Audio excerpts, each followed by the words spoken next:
এক নবীর উম্মত, জীবন বিধান এক, ওই শিবানী কোরআন। ঠিক কিনা বলেন? আমাদের কাবা এক কাবা, সুবহানাল্লাহ। কি জাতি আমরা, একটাই কাবা, 200 কোটি মানুষ একই দিকে ফিরে আমরা নামাজ পড়ি। সুবহানাল্লাহ বলবেন না?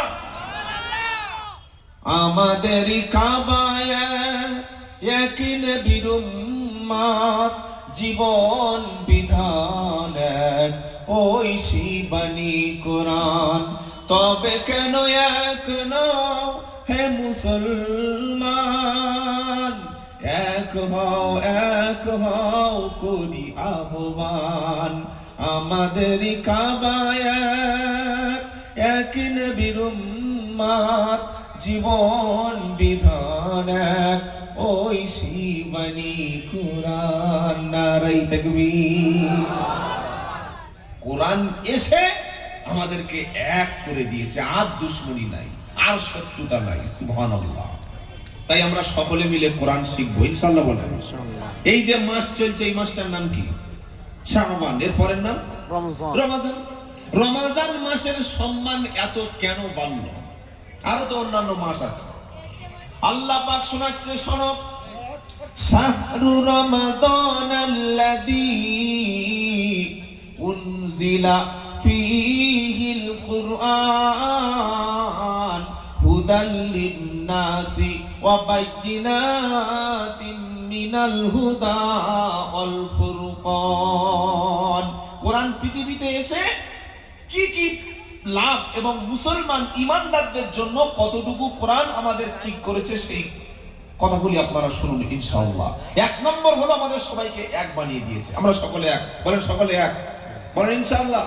আমরা সকলে ভাই ভাই, হানাফি, শাফি, হাম্বলি, মালিকি, দেওবন্দি, ফুরফুরা, তাবলিগ, কাদরিয়া, চিশতিয়া, আর ভেদাভেদ করো না। আমরা সকলে কি এক। নবী সাল্লাল্লাহু আলাইহি ওয়াসাল্লাম বলেন, মান সাল্লা সালাতানা ওয়াস্তাকবাল কিবলাতানা ওয়া কালা দাবিহাতানা ফাযালিকাল মুসলিম।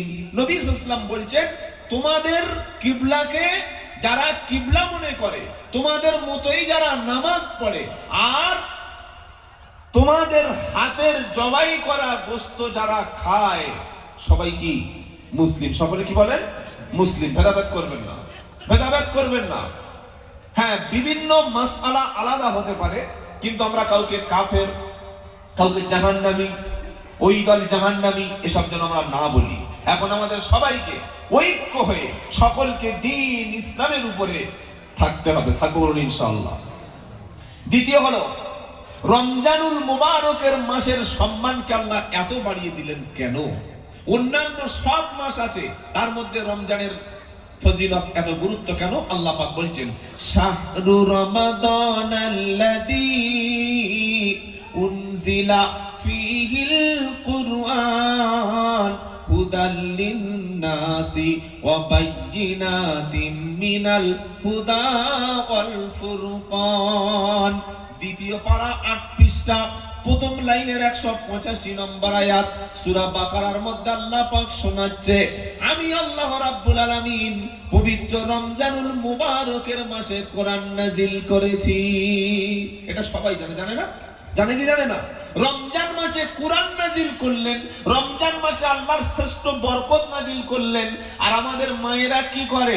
রমজান মাস আসলে যত কাজ থাক মোটামুটি 1 খতম পড়বে, 27 শবে কদরের দিনে 1 খতম পড়ে ওই যে কোরআনুল কারীম ভালো করে কাপড় দিয়ে পেঁচিয়ে উপরে তুলে দিল, আর 1 বছরও কোরআন নিচে নামাবে না। 1 খতম পড়ে শেষে ইমাম সাহেবের কাছে গিয়ে বলে, হুজুর, আমার নানির নামে, আমার নানার নামে, আমার চাচার নামে, আমার চাচির নামে এই খতমটা বক্সে দাও। কিংবা এগুলো করে কি করে না? হ্যাঁ, খতম বক্সে দিয়ে দিল, হয়ে গেল।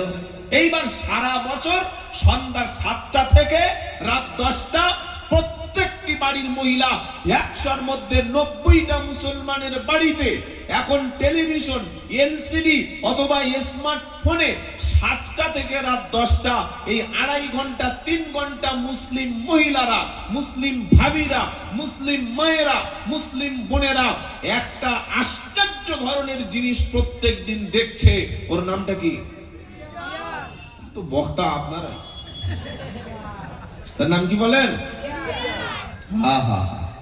সিরিয়ালের মধ্যে কি দেখানো হয়? এইভাবে নামাজ পড়বে, এইভাবে স্বামীর খেদমত করবে, এইভাবে কোরআন শিখবে, এইভাবে তাহাজ্জুদ পড়বে, এইভাবে ইবাদত করবে, তাই তো নাকি? না, কি না, কি দেখানো হচ্ছে? এই সিরিয়াল দেখে দেখে আমাদের মুসলিম ফ্যামিলিগুলো ধ্বংস হচ্ছে, মুসলিম পরিবারগুলো নষ্ট হয়ে যাচ্ছে, মুসলিম পরিবারের মধ্যে নোংরামি ঢুকছে। উত্তর 24 পরগনার বারাসাত থানা, আমি আব্দুল্লাহ জুবায়ের কোনো মিথ্যা কথা বলছি না, আপনারা তথ্যগুলো ক্রস চেক করে নিতে পারেন।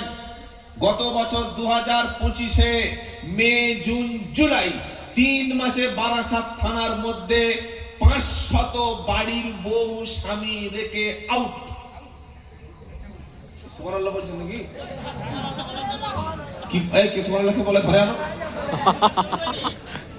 কি বলা যাবে? হ্যাঁ, এটা সিরিয়ালের প্রভাব। আগে ছোটবেলায় দেখতাম ইয়ং মেয়েরা পালায়, এখন আর ইয়ং মেয়েরা কেউ পালাচ্ছে না, পালায় না। 1 ছেলের মা, 2 ছেলের মা, বাড়ি নাই। কি হলো? বলে পালিয়ে গেছে। কি করে পালালো? হয় ড্রাইভার, কাজের ছেলে, না তো ওই যে ফ্লিপকার্টের ডেলিভারি বয়, কি কলেজের ছাত্র, ব্যাস আউট। কেন?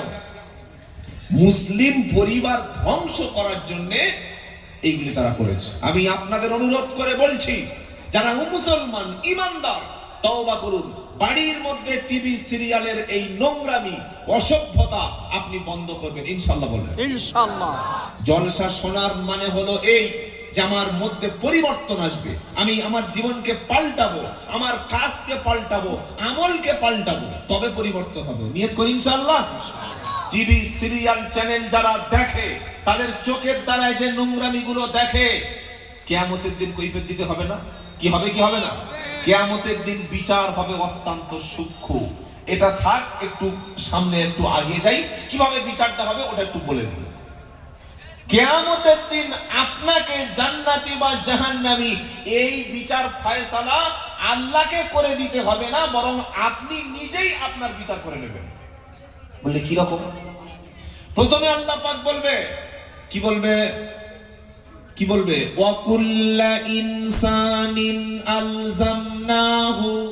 কিভাবে বিচার হবে কিয়ামতে একটু শুনেন, কিভাবে আপনাকে বেঁচে থাকতে হবে।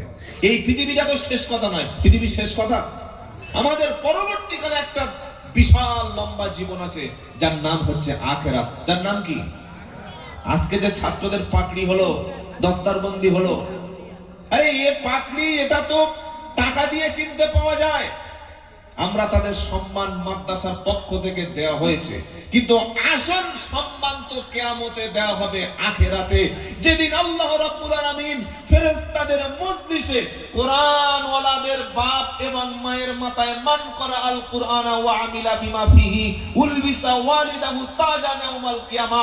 কিয়ামতের দিন হাফেজে কোরআন, আলেমে দ্বীনের ছাত্রের পিতা এবং মাতার শরীরে, চেহারায়, মাথায় তার আল্লাহ রাব্বুল আলামিন নূরের একটা তাজ পরিয়ে দেবেন। বলুন সুবহানাল্লাহ। তো আমাদের, আমরা টার্গেট তো আখিরাত, টার্গেট দুনিয়া না। টার্গেট কি? আখিরাত। যে কোরআন নাজিল হলো রমজান মাসে, এই কোরআনুল কারীমকে ফেলে রেখে মুসলমান কিভাবে সন্ধ্যার পরে টিভি সিরিয়ালের সঙ্গে যুক্ত হতে পারে? মুখে দাড়ি, বয়স হয়ে গেছে 78, 72, 75, মাগরিবের পরে মসজিদে বসার দরকার, সে দেখি চায়ের দোকানে বসে বসে টিভির দিকে হাগরে তাকিয়ে আছে। আল্লাহু আকবার। একই অবস্থা। কবরের চিন্তা নাই, আখিরাতের চিন্তা নাই। অথচ আখিরাতের বিচার কিভাবে হবে দেখেন। প্রথম আল্লাহ পাক কিভাবে ধরবেন? আল্লাহ পাক বলছেন, ওয়াকুল্লা ইনসানিন আলজামনাহু তাইরাহু ফি উনুকিহি ওয়া নুখরিজু লাহু ইয়াওমাল কিয়ামাতি কিতাবান ইয়ালকাহু মানশুরা। ইকরা কিতাবাকা কাফা বিনাফসিকাল ইয়াওমা আলাইকা হাসিবা। আচ্ছা, আপনাদের এখানে কোনো মানুষ মার্ডার হয়ে গেলে, খুন হয়ে গেলে, পুলিশ এসে কি করে? তাকে ধরে নিয়ে যায়, তাই তো? যায় না? মানে যে খুন করেছে এই খুনিকে ধরা হয় নাকি ছেড়ে দেওয়া হয়? খুনিকে ধরে নেওয়া হয়, ধরার পরে তার পরের দিন ফাঁসি হয়ে যায়, তাই তো? হ্যাঁ, 2 বছর, 5 বছর, 10 বছর, 20 বছর জেলে থাকে। আদালতে মামলার ট্রায়াল চলে, সাক্ষী উপস্থিত, সাক্ষী পাল্টা সাক্ষী করতে করতে যখন সাক্ষী পুরোপুরি একদম প্রত্যক্ষদর্শী বা সিসিটিভি ক্যামেরার ফুটেজ বা যে বস্তু দিয়ে হত্যা করা হয়েছে সবগুলো ডকুমেন্টস আদালতে যখন সাবমিট করা হয়, যিনি বিচারপতি তিনি যদি দেখেন এই